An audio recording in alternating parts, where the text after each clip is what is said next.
بسم اللہ الرحمن الرحیم۔ سامعین و ناظرین، فقہی احکام کا سلسلہ جاری اور ساری ہے۔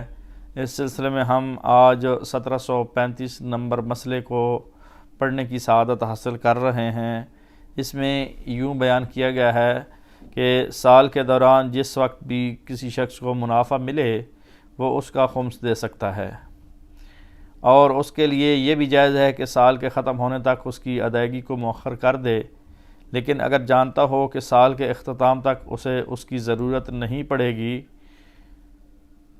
تو احتیاط واجب کی بنا پر ضروری ہے کہ فوراً اس کا خمس ادا کرے، اور اگر وہ خمس ادا کرنے کے لیے شمسی سال یعنی رومن کیلنڈر اختیار کرے تو کوئی حرج نہیں ہے۔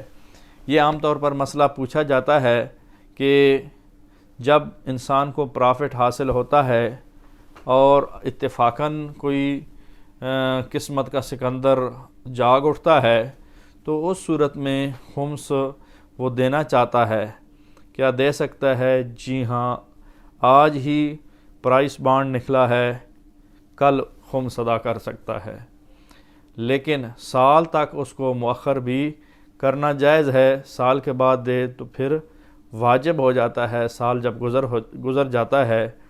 تو لہٰذا آیت اللہ سیستانی کے نزدیک جب اس کو یقین ہو کہ آج 1 کروڑ کا مثلاً پرائس بانڈ نکلا ہے، سال تک اسے کوئی ضرورت نہیں پڑے گی، اس میں وہ ایز اٹ رہے گا، تو احتیاط واجب کی بنا پر آیت اللہ سیستانی کے نزدیک اس کا خمس نکالنا چاہیے۔